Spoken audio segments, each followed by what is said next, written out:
La palabra con nosotras, con nosotros. Una reflexión de la palabra cotidiana en diálogo con el acontecer de la comunidad.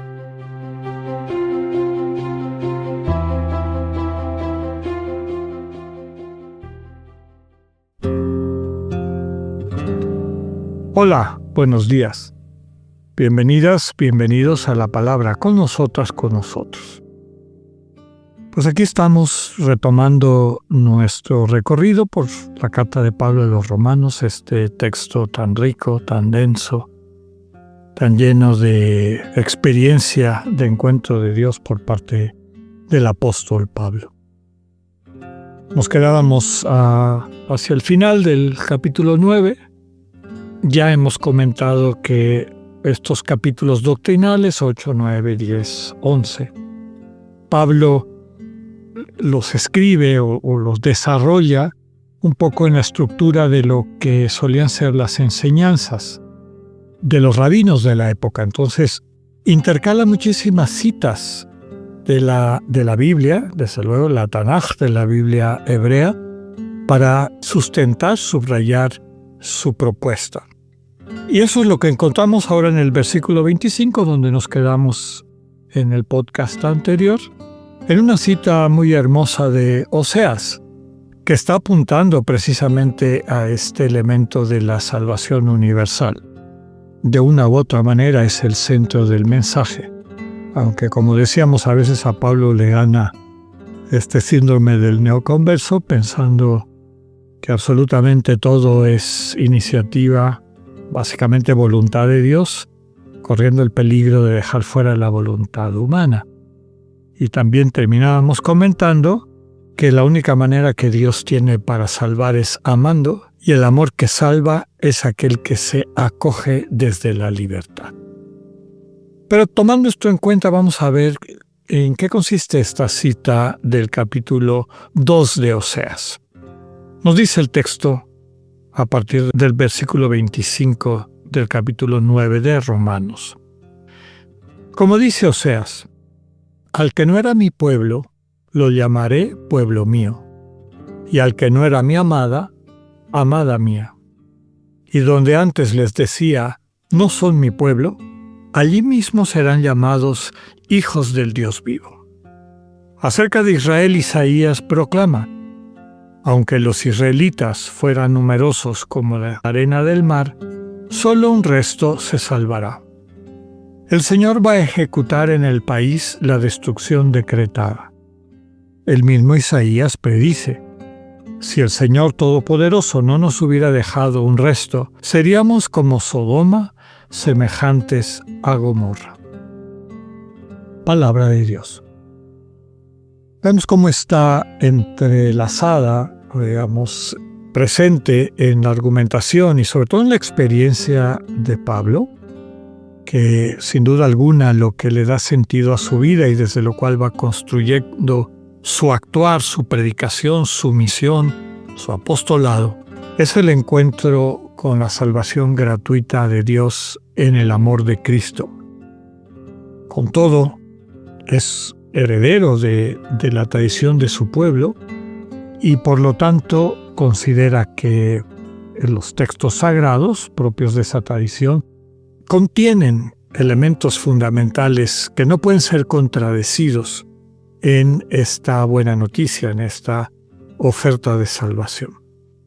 Entonces, de alguna forma está tratando de retomar, en el caso de Oseas, recordemos que es una lectura del inicio del texto del profeta, Oseas, este profeta de esperanza, de un Dios que pone como ejemplo de su relación con Israel la relación de Oseas con una mujer infiel, con una mujer a la que ama profundamente, pero que le es infiel.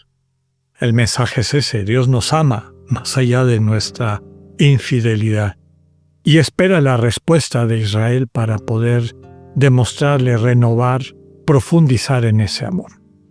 En ese texto del inicio subraya que quienes se viven separados de Dios finalmente retomarán esa experiencia y vida de comunión.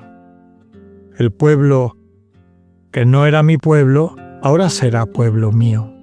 La que no era mi amada, ahora será amada mía. En el fondo aquí es importante subrayar que la iniciativa y la declaración no viene de parte de Dios, sino de nuestra dureza de corazón.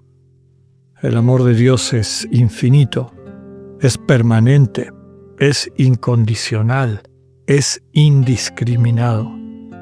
Pero el ser humano tiene que madurar, crecer en su habilidad para percibir ese amor, para después acogerlo en libertad y a través de ese encuentro de un amor que se entrega de forma incondicional, iniciar el camino hacia la comunión plena con Dios.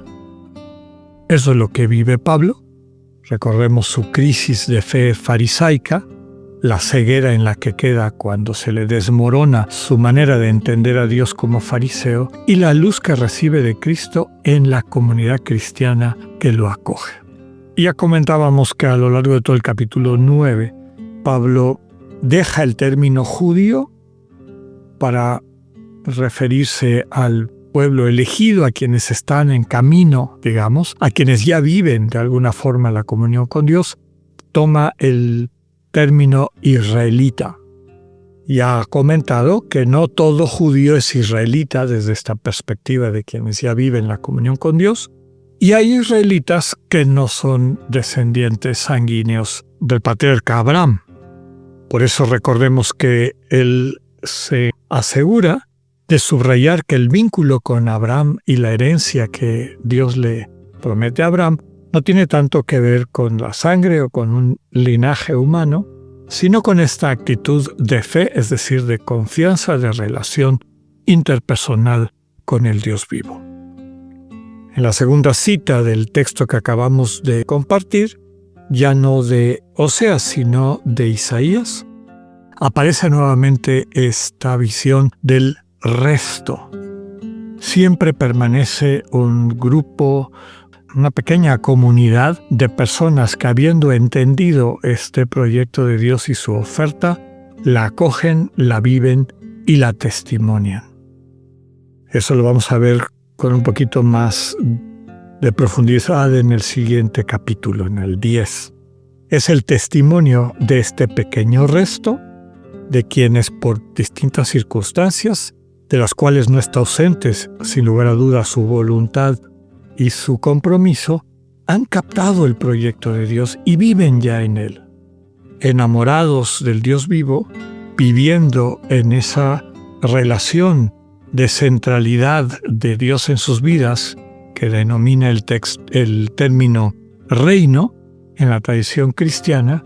Esta relación de amor en comunión con Dios les capacita para dar testimonio de eso y atraer con su propia actitud, con la forma como interactúan con su entorno, a personas sensibles, a quienes van percibiendo que ahí hay vida, y de esa manera ir acrecentando la comunión, llevar adelante el proyecto de Dios.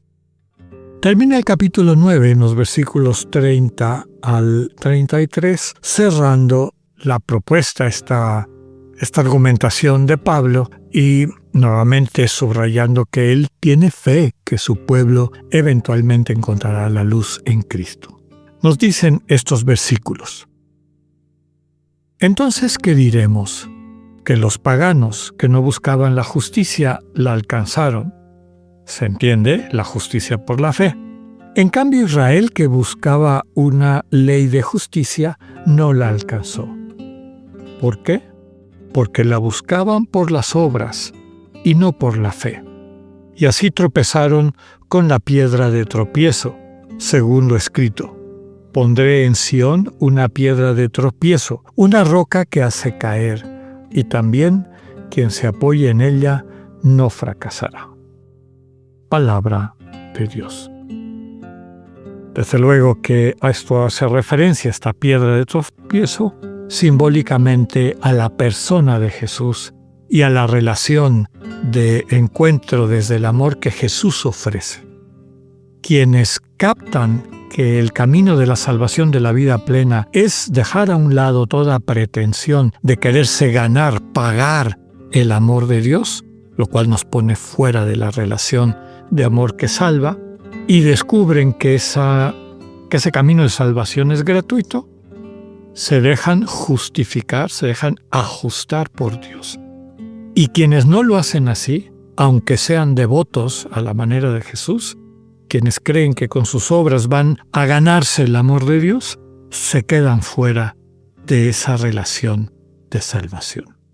Que tengan un buen día, Dios con ustedes.